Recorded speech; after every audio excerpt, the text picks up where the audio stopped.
Welcome to Thoughts on the Market. I'm Michael Zezas, Morgan Stanley's Global Head of Fixed Income Research and Public Policy Strategy. And I'm James Lord, Morgan Stanley's Global Head of FX and EM Strategy. Today, we'll focus on some extreme moves in the currency markets and give you a sense of what's driving them and why investors should pay close attention. It's Thursday, May 8th at 10 a.m. in New York. And 3 p.m. in London. So, James, coming into the year, the consensus was that the U.S. dollar might strengthen quite a bit because the U.S. was going to institute tariffs, amongst other things. That's actually not what's happened. So can you explain why the dollar has been weakening and why you expect this trend to continue?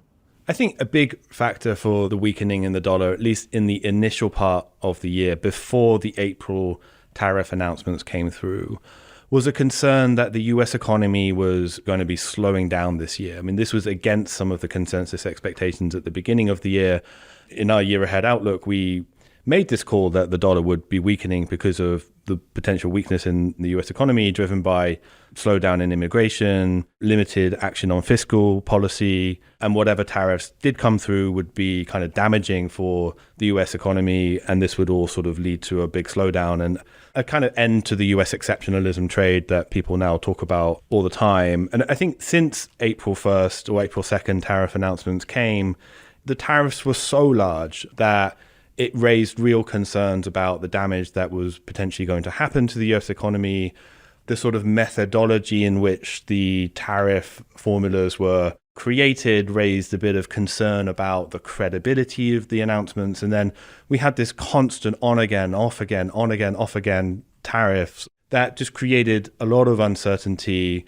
And in the context of a 15-year bull market of the dollar that had sucked enormous amounts of capital inflows into the US economy, investors just felt that maybe it was worth taking a few chips off the table and unwinding a little bit of that dollar risk.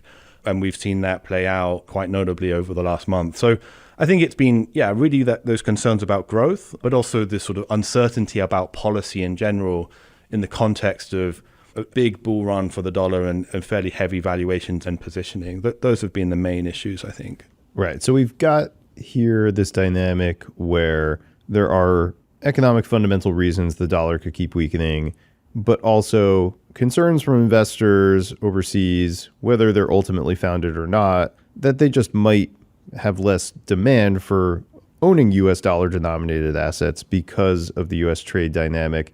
Now, it seems to me, and correct me if I'm wrong, that there was a major market move in the past week around the Taiwanese dollar, which reflected these concerns and created an unusually large move in that currency. Can you explain that dynamic? Yeah, so we've seen really significant moves in the Taiwan dollar. In fact, on May 2nd, the currency saw its largest one-day rally since the 1980s, and over 2 days gained over 6.5%, which for a Taiwan dollar, which is pretty low volatility currency usually, these are really big moves.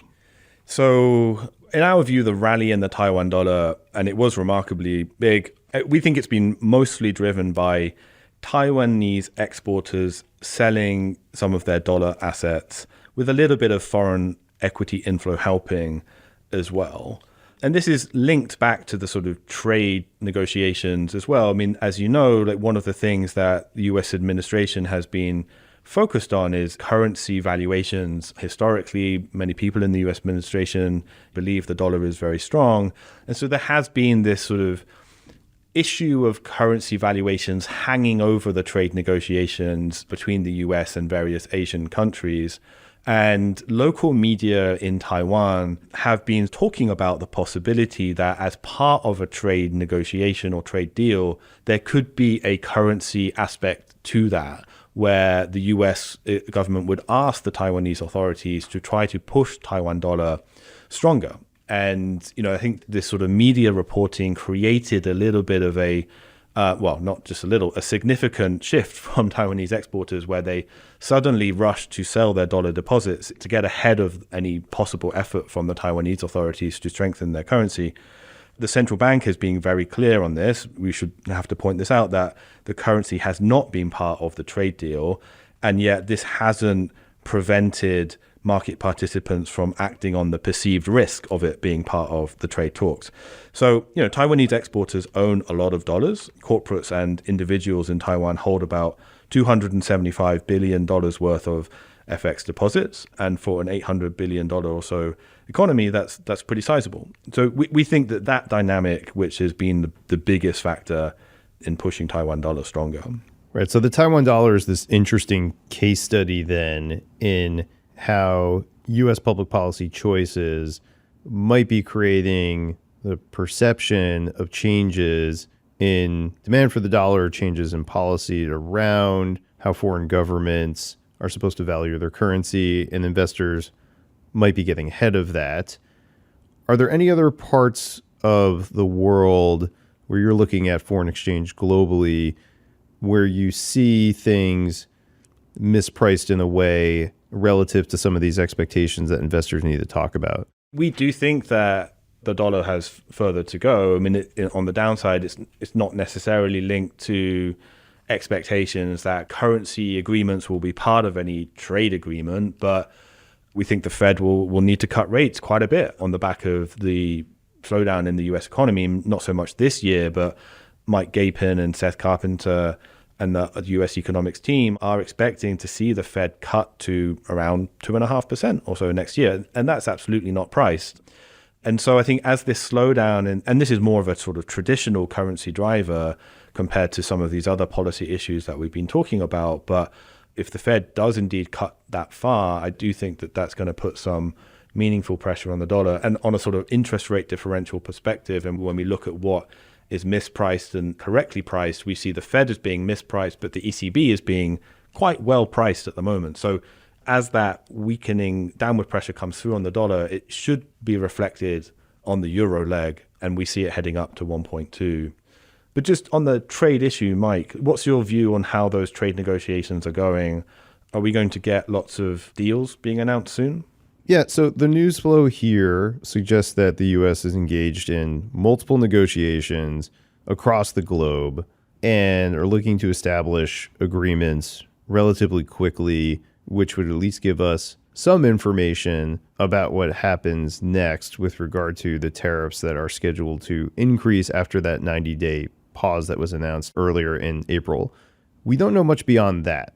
I'd say our expectation is that because the U.S. has enough in common in terms of interests and how it manages its own economy and how most of its trading partners manage their own economies, that there are trade agreements, at least in concept, perhaps memorandums of understanding, that the U.S. can establish with more traditional allies, call it Japan, Europe, for example, that can ultimately put another pause on tariff escalation with those countries.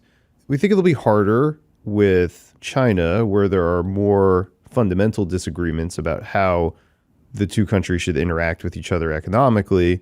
And while tariffs could come down from these very, very high levels with China, we still see them kind of settling out at still meaningful, substantial headline numbers, call it the 50 to 60% range.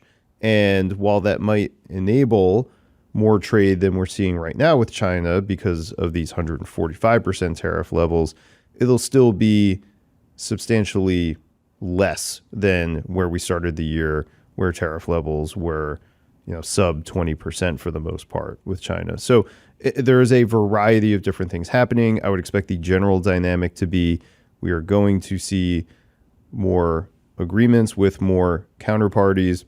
However, those will mostly result in more pauses and ongoing negotiation. And so the uncertainty will not be completely eliminated.